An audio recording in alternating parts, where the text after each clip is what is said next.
De una forma u otra, John Stuart Mill no hace descansar el derecho a la libertad de expresión solo en una consideración de tipo individual, sino que está advirtiendo cómo limitar la libertad de expresión es un mal social. Y vaya que lo es, por lo que vos habías dicho recién, y es que los totalitarismos y los gobiernos autoritarios necesitan que la opinión pública no se exprese con libertad, porque a través de la opinión pública el poder de esos gobiernos autoritarios puede ser puesto en juego, puede ser discutido.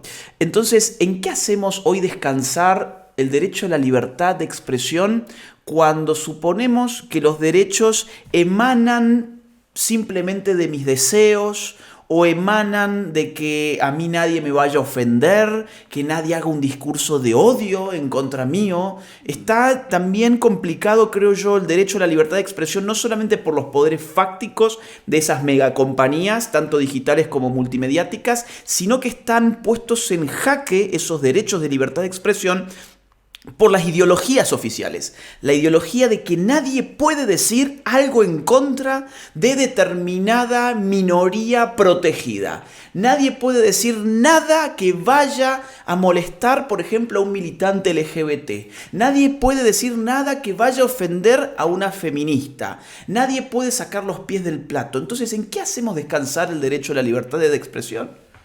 Pues yo creo que tenemos que descansar ese derecho en una esperanza en la naturaleza humana. Y esa esperanza es que los seres humanos somos capaces de descubrir la verdad a través de un discurso, de una conversación abierta y libre. Y los que atacan, los que censuran y que ponen su fe en la censura, pues entienden muy mal lo que es la verdad y cómo emerge la verdad, porque la verdad no es que algunos individuos vayan con un placardo, ¿no?, con una pancarta con algunas verdades y que ya se resuelva así el tema, sino que la verdad emerge a través de un proceso de descubrimiento, ¿no? Se tiene que descubrir. Y solo se puede descubrir si hay un diálogo. ¿Por qué? Porque ninguna persona en sí puede contener o poseer toda la verdad en sus manos.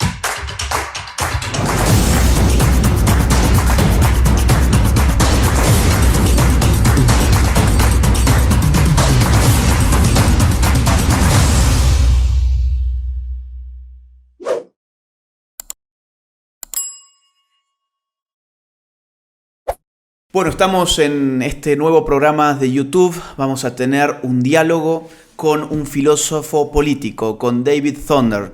David Thunder es doctor en filosofía política por la Universidad de Notre Dame. Tiene un postdoc en Princeton y actualmente se desempeña como investigador en una importante universidad de España. Tiene un currículum vasto, muy largo, así que yo lo resumo con eso. Y es una voz emergente en tiempos de corrección política que ha sufrido censuras en redes sociales. Entonces entendí que una buena propuesta para este canal era poder tener un diálogo con un filósofo político de esta talla para hablar además sobre libertad de expresión. Resulta que Twitter hoy está en otras manos, las manos de Elon Musk, y esto ha generado expectativas por parte de personas que apostamos a la libertad de expresión y ha puesto histérico a todo ese sector que demanda la censura totalitaria de aquellas voces que no acuerdan con los dogmas imperantes. Ha pasado una serie de cosas en los últimos días que me gustaría que conversáramos en estos minutos con David. Así que David, gracias por aceptar esta invitación. Gracias, es un placer, Agustín. Empecemos por ahí, si te parece. ¿Cómo has recibido la noticia de que Twitter ahora está en manos de Elon Musk? La verdad es que me ha dado expectativas de que quizás me restaurarían mi propia cuenta de Twitter, eso para empezar. Y por supuesto que los cientos y miles de personas que han sido censuradas injustamente por Twitter, pues vean sus cuentas restauradas.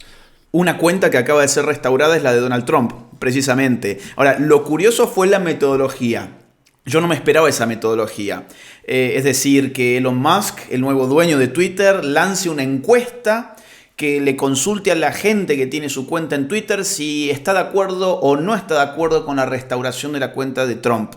Y ganó el sí, estoy de acuerdo, con un casi 52%, pero el no se llevó 48%, lo cual da para especular qué hubiera pasado si lo que ganaba era el no. La cuenta de Trump no hubiese sido restablecida. ¿Qué te parece ese mecanismo democrático electoral para saber a quién censuramos y a quién no? Yo soy bastante escéptico de que pues Musk realmente se iba a vincular por esa encuesta.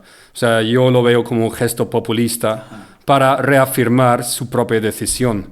Si hubieran dicho que no, creo que Musk habría hecho lo que le dé la gana. O sea, yo no creo que él realmente ponía su confianza en una encuesta popular, sino que era más bien un gesto populista. Hago este brevísimo corte comercial para comentarte que este video está patrocinado por el Instituto N&W Professional Traders. Si querés aprender a invertir, hacelo como un profesional. Mientras nosotros estamos hablando, hay todo un establishment que está atacando a Twitter sistemáticamente, ¿no? Por ejemplo, todos los días salen noticias de que la compañía ha despedido a tanta cantidad de empleados, ¿no? Y te lo ponen como un hecho de injusticia, como qué espanto, llegó la tiranía a Twitter a hacer recorte de personal. Algo muy curioso porque al mismo tiempo hace recorte de personal Mark Zuckerberg, hace recorte de personal Amazon y sin embargo todos los focos hoy están puestos en Twitter. Al mismo tiempo ha salido una nueva red social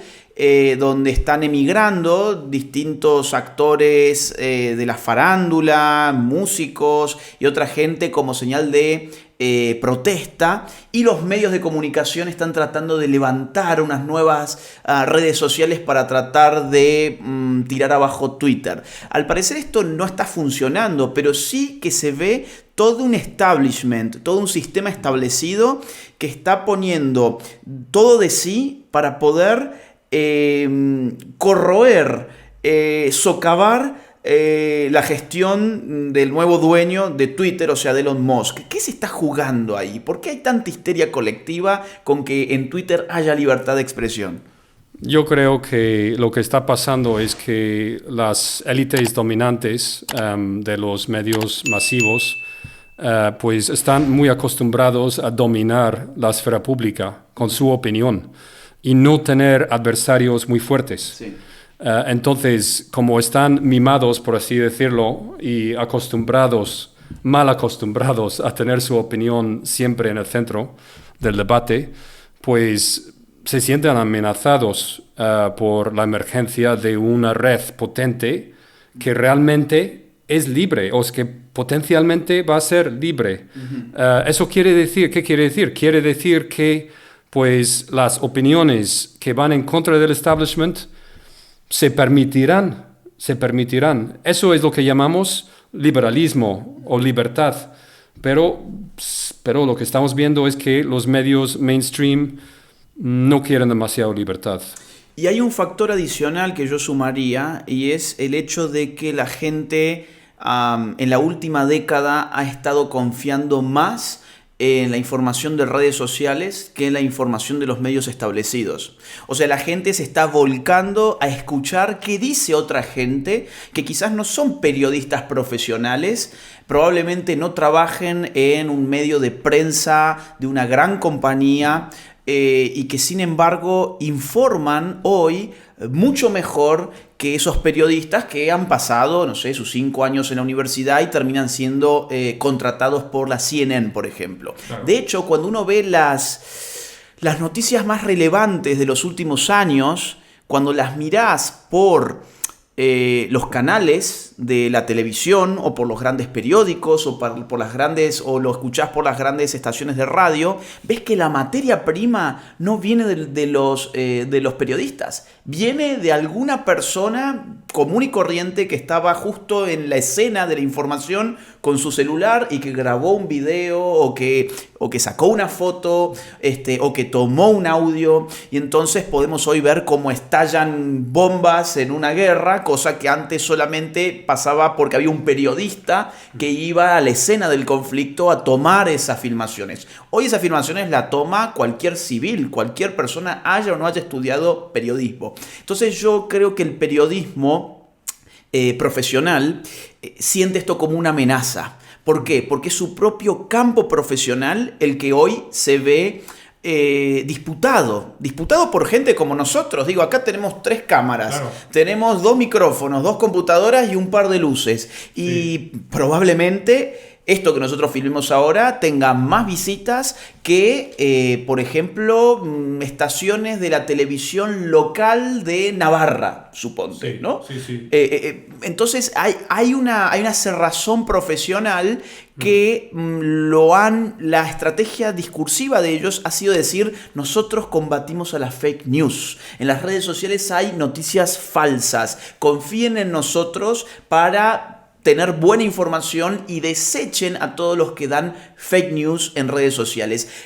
Es un poco delgada esa línea, ¿no? Entre qué es una fake news, qué no es una fake news y quién tiene el poder para decidirlo. Claro, eso depende mucho de la percepción de la persona. O sea, es muy fácil descartar una noticia o una opinión como fake news simplemente porque no estoy de acuerdo con esa persona. Es muy parecido al concepto de desinformación. Exacto. ¿Qué es desinformación? Yo, sin ofender a YouTube, puedo decir que he visto muchas cosas etiquetadas desinformación, sí, que resulta que tienen mucha verdad detrás. Y otras cosas que se presentan como información oficial que, en fin de cuentas, son muy engañosas. Entonces, cuando la gente ve estas cosas, comienza a desconfiar, por un lado, en los medios mainstream y a cuestionar si esos medios realmente pueden aportar la información que buscan. Sí. Y luego buscan esa información en personas independientes que no dependen de publicidad, que no tienen patrocinadores como Pfizer y compañía, claro, ¿no? Y eso es entendible, es perfectamente entendible que la gente busque fuentes independientes y fiables. Y en el fondo tratan al ciudadano como un completo imbécil, ¿no? Porque ellos parten de parten del punto de que el ciudadano no tiene capacidad por sí mismo para discriminar buena información de mala información y que necesita de autoridades muy orwellianas, además, muy estilo Ministerio de la Verdad de 1984, que esas autoridades van a ser, porque están bendecidas por una varita mágica, van a ser las que dictaminarán qué es una buena información y qué es una mala información. En lugar de dejar que el mercado de la información, los consumidores de información saquen sus propias conclusiones después de haber visto quién miente y quién dice la verdad. Pues si uno está constantemente mintiendo, pues lo que va a pasar, si ese mercado informativo es verdaderamente libre, es que va a perder sus consumidores, por ponerlo en términos económicos. ¿Por qué? Porque el producto que está ofreciendo no es bueno. Estos otros que tienen mentalidad autoritaria dicen: no, nosotros somos los dueños de la verdad, así que vos no mereces estar en las redes sociales porque nosotros decretamos que lo que vos has dicho es falso, a pesar de que los grandes medios de comunicación han sido las principales fábricas de noticias falsas de la historia moderna. Y los periodistas, por supuesto, de esto no se van a hacer cargo. Y de hecho es algo de lo que a vos te ha pasado, porque yo sé, no vamos a entrar en detalles porque no queremos que cierren el canal, precisamente, sí, pero a vos te ha pasado algo así con tus cuentas de redes sociales, ¿no? Exactamente, y me ha pasado no solo en Twitter, sino en LinkedIn, y en Medium, que es un blog, o sea, tú puedes, es una, ¿cómo se dice? Bueno, plataforma de blogs, de blogging. Entonces, mi primer blog fue bajado, pues porque reporté la censura que me habían hecho en Twitter y por eso me bajaron de Medium. Y para resumir, lo que hice es pues lanzar algunas críticas a algunas medidas de COVID de los gobiernos occidentales. Y con eso bastaba para que me cerraran la cuenta, para que me suspendieran varias cuentas. ¿Cómo es el futuro del sistema político? Porque vos, David, te dedicás a la filosofía política. ¿Cómo ves el futuro del sistema político en esta situación en la que parece que la verdad tiene dueños, que esos dueños además son grandes corporaciones, tanto tecnológicas como multimediáticas? ¿Es compatible el sistema democrático representativo que supuestamente caracterizó en los últimos siglos a Occidente con este estado de cosas? No, en absoluto. Y de hecho, si una de las características más obvias de un sistema político totalitario o dictatorial es que cierran la libertad de expresión. Porque, ¿qué es lo que puede amenazar una dictadura o un sistema totalitario? Pues opiniones distintas que pueden poner en cuestión las posiciones oficiales, ¿no? Entonces, nosotros supuestamente vivimos en una democracia constitucional. ¿Qué implica eso? Pues eso implica que los ciudadanos tienen estatus para poder decidir los temas públicos juntos, conjuntamente, y que no son esclavos ni niños. Esto es la premisa de la democracia constitucional, que existe la igualdad, ¿no? Y la igualdad jurídica, política. Y eso implica que todos tengamos el derecho de expresar nuestra opinión sobre un asunto, pero si comenzamos a delegar las funciones, digamos, de opinión pública a algunos órganos, como puede ser un ministerio o incluso un ministerio de verdad, ¿no? Pues en ese punto ya no existe realmente la posibilidad de que los ciudadanos decidan los asuntos públicos. Entonces ya no es el mismo régimen, es otro régimen. ¿En qué basamos la libertad de expresión como derecho? Porque recuerdo, por ejemplo, John Stuart Mill, filósofo del siglo XIX en Inglaterra, hace una encendida defensa en su libro sobre la libertad, hace una encendida defensa de la libertad de expresión, alegando lo siguiente. Él dice: cuando alguien le prohíbe a otra persona dar su opinión, está dañando al mundo. ¿Por qué daña al mundo y no solamente a ese individuo? Bueno, daña al mundo porque si ese individuo tenía una verdad, pues el mundo habrá perdido una verdad. Y si ese individuo no tenía una verdad, sino que su opinión era falsa o era errónea, pues el mundo habrá perdido una oportunidad para reafirmar la verdad. De una forma u otra, John Stuart Mill no hace descansar el derecho a la libertad de expresión solo en una consideración de tipo individual, sino que está advirtiendo cómo limitar la libertad de expresión es un mal social. Y vaya que lo es, por lo que vos habías dicho recién, y es que los totalitarismos y los gobiernos autoritarios necesitan que la opinión pública no se exprese con libertad, porque a través de la opinión pública el poder de esos gobiernos autoritarios puede ser puesto en juego, puede ser discutido.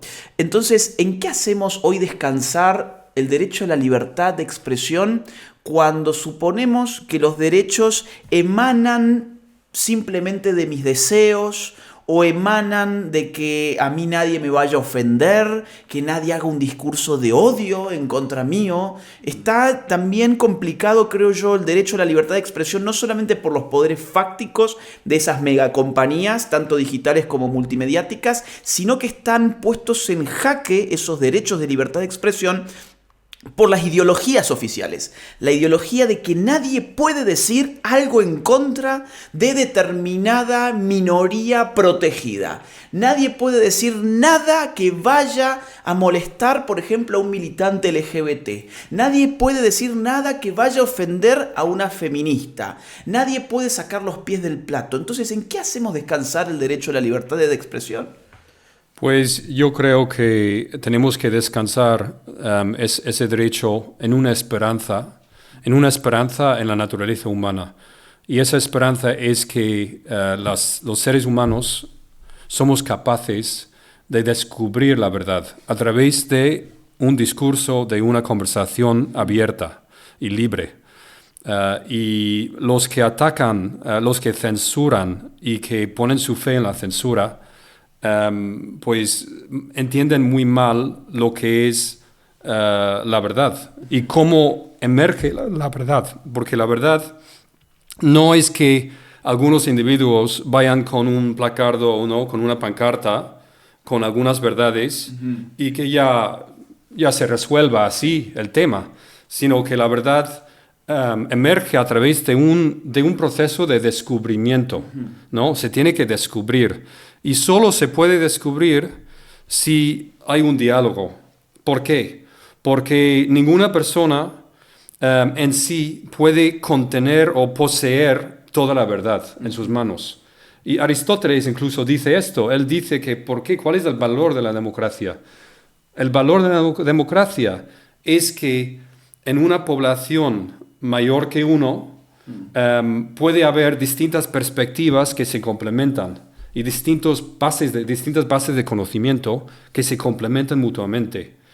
Entonces, la verdad es que yo diría que la censura se basa en la arrogancia. Sí. La arrogancia de poseer la verdad yo mismo o mi pandilla, ¿no? Nosotros tenemos la verdad y no estamos dispuestos a escuchar a nadie más.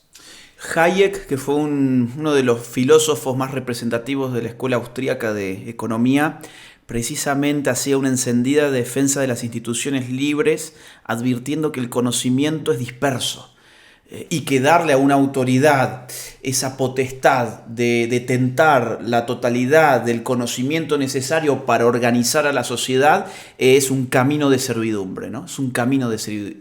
Incluso pienso en el propio método científico. Por ejemplo, como lo plantea Popper. Sin una confrontación de teorías, de hipótesis que obtienen un estatuto débil de verdad, digo débil porque saben que en cualquier momento pueden ser rebatidas por otras hipótesis, y sin ese juego no hay progreso del conocimiento. Entonces es precondición, incluso ya no solamente de un sistema filosófico, de un orden social, sino es precondición también de la ciencia moderna de la cual Occidente tanto se vanagloria, es precondición una libertad. Por eso cuando uno ve a las demandas de libertad en las puertas del mundo moderno, se va a encontrar con científicos generalmente, que demandan libertad para poder poner en marcha el gran mecanismo de la ciencia moderna. Con lo cual, cuando los enemigos de la libertad de expresión se ponen las ropas, los ropajes de progresistas y acusan a los que no piensan como ellos de medievales, fundamentalistas, fanáticos religiosos, lo que están haciendo en verdad es una especie de neoinquisición, digamos así, ¿no? O sea, no tiene nada de moderno, no tiene nada de ilustrado, es todo lo contrario del ideal de la ilustración. Así que, bueno, son algunas incluso pienso en ciertas corrientes de izquierdas. Por ejemplo, Herbert Marcuse en los años 50-60 llamaba a una intolerancia liberadora frente a la tolerancia represiva. Todo lo que sea odio, decretado por ellos mismos, así interpretado por los enemigos de la libertad de expresión, pues no tiene libertad de expresión. Y así nos hemos ido acercando cada vez más a los tiempos que corren. A mí lo que más miedo me da de los tiempos que corren es, insisto, la falta de congruencia entre las posibilidades comunicacionales en términos tecnológicos que son amplísimas. Las redes sociales nos permiten hacer todos periodistas, a compartir todos nuestra opinión, y los límites tanto ideológicos como corporativos de esas libertades. Sí, estoy de acuerdo y creo que aquí hay un tema muy importante que a veces se olvida en las redes sociales, que es el carácter. El carácter o las virtudes humanas. Y lo que pasa es que el mero hecho de participar en un diálogo no garantiza para nada que ese diálogo sea fructífero. Para que ese diálogo sea fructífero, hace falta que los participantes estén dispuestos a buscar la verdad juntos. tenga esa disposición. ¿Y eso cómo se llama? Virtud. Sí. Porque es un hábito que sale del carácter realmente y que refleja su carácter, como la valentía, por ejemplo, y la humildad y la generosidad de ceder cuando uno se equivoca. Entonces, ¿qué pasa? Que con estas redes sociales, a veces como son tan abstraídas de la vida cotidiana, y como la gente puede esconderse detrás de identidades anónimas incluso, pues pueden lanzar pequeñas bombas verbales, pero eso no es conversar, claro. Eso es atacar, eso es abusar.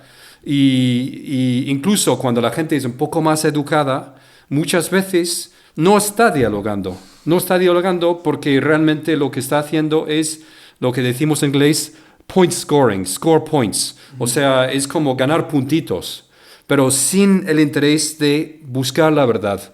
Yo tengo que triunfar, ¿no? Eso es arrogancia, es orgullo. Y eso no es, digamos, virtud, no es carácter, no es buen carácter. ¿Qué está reflejando eso? Porque lo que ocurre en Twitter, por ejemplo, por poner un caso, creo que es la red más sanguinaria. O sea, creo que se presta por su estructura limitada de caracteres, por la posibilidad de tener cuentas fake, que eso se supone que ahora Elon Musk está tratando de contrarrestar. Pero digamos que creo que habría unanimidad de opinión en torno a que es la red social más agresiva. Es mucho más agresiva que YouTube o mucho más agresiva que Facebook o que Instagram. Pero ¿qué refleja esa agresividad? ¿O es que simplemente la red social crea esa agresividad? ¿O de dónde viene esa falta de acuerdo mínimo de buscar la verdad en esas interacciones que se dan en Twitter? Pensando un poco en el aire, quizás reflejen la falta de formación cívica, la falta de honestidad intelectual de la gente, está reflejando la falta de compromiso político serio, está reflejando miserias humanas, está reflejando vicios. ¿Cómo lo mirarías esto? Pues yo creo que refleja el riesgo de un foro virtual, cualquier foro virtual en que realmente no hay una interacción en persona. Porque el coste, ¿no? El coste de interactuar virtualmente y de hacerlo mal es mucho menor al coste de hacerlo aquí. Si nosotros, por ejemplo, nos ponemos a pelear, el ambiente se va a generar un ambiente muy feo. Y además, imagínate si nosotros nos vamos a ver día tras día, claro, ¿no? Claro. Entonces, si vamos a tener interacciones reiteradas, personales, pues tenemos muchos incentivos para moderar nuestro discurso y para no atacarnos cada vez que hablamos. En contraste, si vemos lo que pasa en una red social, muchas veces ni siquiera tienes que ver la cara del otro. Sí. Y nunca vas a pasarle en un pasillo, no vas a compartir un café con él, claro, ¿no? Claro. Y eso entonces libera, digamos, lo peor de las personas, pues que tienen un poco de disposición al combate. Esas personas se sienten liberadas para, pues, decir lo que les salga. Incluso es un avatar, o sea, es una foto de perfil, es un nickname. Porque pienso incluso en interacciones que no son cara a cara, pero son, por ejemplo, por Zoom. O que son por incluso hasta llamada telefónica donde yo escucho la voz de la otra persona.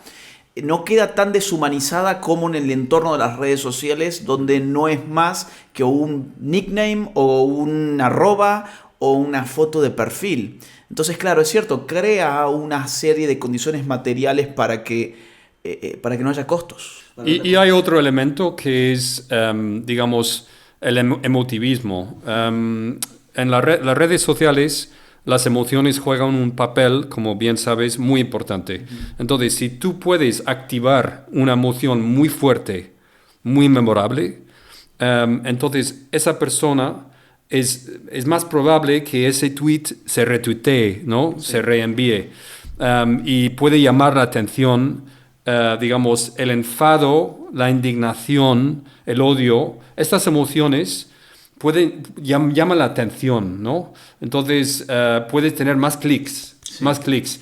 Pero si tú simplemente lanzas un discurso equilibrado, moderado, razonable, sensato, pero no cargado de una emoción muy fuerte, ese tweet puede morir ahí mismo. Y yo tengo esa experiencia. A veces veo algunos tweets muy sensatos, muy bien formulados, pero que no están cargados de mucha emoción. Okay. Muchas veces no llegan a mucho, ¿no?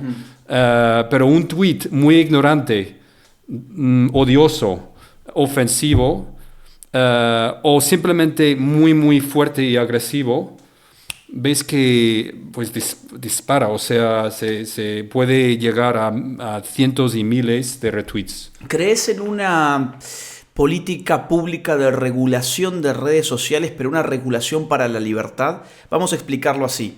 La opinión pública y la formación de la opinión pública es un elemento central para el sistema político democrático constitucional o democrático moderno.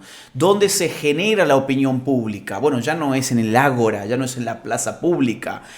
Hasta hace poco era en los sistemas comunicacionales de masas modernos. Estamos hablando de la prensa, el diario, estamos hablando de la radio, estamos hablando de la televisión, ¿por qué no también del cine? Medios que ya han quedado un poco en la historia. Hoy el metamedio, o sea, el medio en el que caben todos los medios, es Internet. Ahí tenés radio, tenés diarios, tenés videos, tenés películas, tenés series, tenés noticieros, tenés todo. Tenés podcast, etcétera. Pero ocurre que ese cuarto poder, como se hablaba, ¿no?, hasta hace poco, el cuarto poder, que era la prensa, pero la prensa estaba relativamente fragmentada en distintas posibilidades tecnológicas y distintas compañías. Hoy tenemos una situación distinta, que es que ese cuarto poder es el poder de la comunicación digital. Y esa comunicación digital se resume en dos o tres empresas que tienen un oligopolio sobre las plataformas en las cuales el debate político se construye. Esas plataformas son obviamente YouTube, que es donde estamos haciendo esto, Twitter, Facebook, Instagram. Son las más importantes de todas. Entonces, alguna vez yo pensé, bueno, una regulación política para la libertad podría ser leyes que le prohíban a esas compañías intervenir con criterios ideológicos las opiniones de sus usuarios. Obviamente, yo tampoco creo en la libertad de expresión ilimitada, porque no puedo concebir que, por ejemplo, en redes sociales Al Qaeda esté reclutando gente, por ejemplo, ¿no? O que se organice un crimen colectivo a través de una red social. Eso obviamente no, pero cuando se trata de política, opiniones políticas, opiniones sobre el sistema en general, pues yo sí que podría contemplar una ley.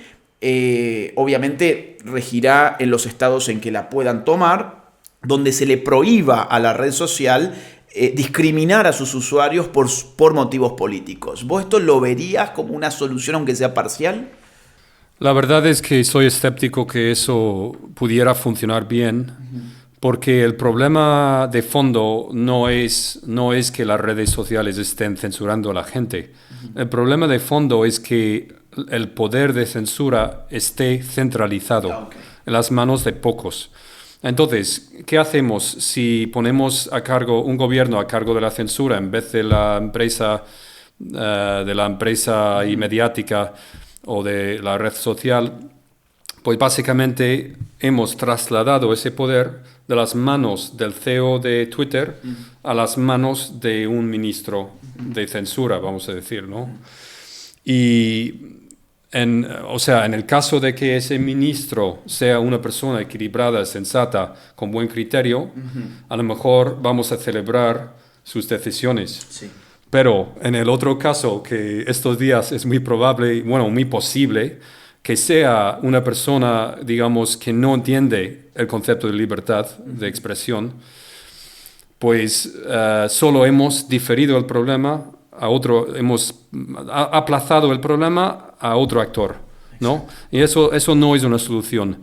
Entonces, como lo veo yo, es que la única solución probablemente es que los líderes de los medios sociales tomen iniciativas que descentralizan el poder de censura. Okay. Es decir, generar como microcosmos dentro de las redes en que la gente puede controlar el contenido y la información, pero más bien de manera desde abajo hacia arriba, o sea, desde grupos contenidos. Por ejemplo, si yo estoy en una red, Twitter está comenzando a experimentar con alguna cosa así, y por ejemplo, un nuevo feature ahora en Twitter es que tú puedes tener un grupo en que cuando tú mandas un tweet, solo ese grupo ve ese tweet. Okay. ¿No? Y yo creo que, no estoy seguro, pero creo que ese tweet no llega a una audiencia muy amplia. Pero es una manera de generar una conversación más contenida. Okay. Y haciendo eso, existe la posibilidad también de generar reglas especiales para ese grupo y esa conversación.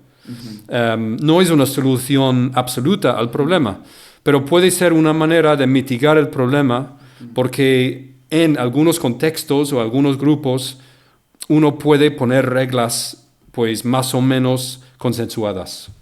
Bien, sí, es una idea que podría solucionar algunas cosas. Algunas cosas podrían funcionar. Bueno, mi última pregunta entonces es: ¿cuáles son tus expectativas con tu cuenta de Twitter? Me dijiste que no eran muchas, ¿no?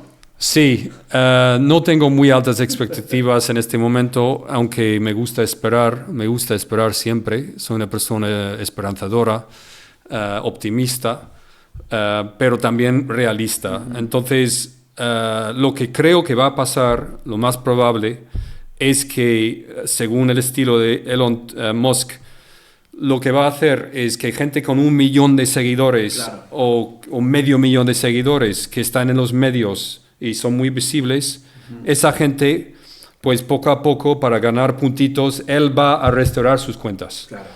Pero esto es un proceso bastante como impredecible, y a lo mejor en el futuro se pondrá en pues poner un proceso en marcha para restaurar las cuentas de personas pequeñas como yo, que tenía 25.000 seguidores, que no es muy poco comparado con estos grandes jugadores. Sí, igualmente yo tendría que comparar tu cuenta con cuentas de filósofos políticos, porque comparar tu cuenta con la cuenta de un actor de cine o con la cuenta de un político en funciones es una comparación injusta. Yo creo que entre los filósofos políticos no hay muchos que deben tener 25.000 seguidores en Twitter, con lo cual es una cuenta valiosa. Además, el tipo de contenido que vos hacías o que haces para redes sociales, porque permaneces en algunas, es un contenido filosófico, es decir, sobre temas de actualidad, pero con un fondo claramente filosófico.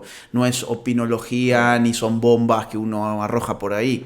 De hecho, voy a poner, para quienes quieran seguir a David, voy a poner en la descripción de este video sus redes sociales. Además está en un sistema de blogging, ¿no? Sí. Donde tienen podcast, sí, artículos. La verdad que vale mucho la pena. Vale mucho la pena seguirlo. Y bueno, ojalá que te devuelvan la cuenta de Twitter. Y ya vamos a hacer más videos. Vamos a tocar más temas. De hecho, las personas que se hayan quedado con ganas de más temas, déjennos el comentario en este video sobre qué tipo de tema les gustaría que toquemos junto con David para un próximo video. Bueno, hasta acá llegamos, para no hacerlo más largo. Gracias a todos los que estuvieron del otro lado. Difúndanlo, pónganle like, comenten y nos vemos las próximas. Un fuerte abrazo a todos. Muy bien, muchas gracias. Mi trabajo no se financia ni con el dinero de los políticos ni con el dinero de los impuestos de los ciudadanos a través de subsidios estatales. Al contrario, este video, este canal y todo el trabajo de batalla cultural que estoy dando desde hace años se financia íntegramente gracias a los aportes económicos libres y voluntarios de las personas que valoran lo que hago. De modo que si querés colaborar económicamente conmigo, te invito a que te suscribas en mi Patreon. El link queda en la caja de descripción de este video. O bien que te unas a mi canal de YouTube en el botón que encontrarás que dice unirse. Si no podés colaborar económicamente, no te preocupes, hay muchas otras formas de colaborar. Por ejemplo, difundiendo este video en tus redes sociales, en tus grupos de WhatsApp y en todas las plataformas que consideres oportunas. Muchas gracias desde ya.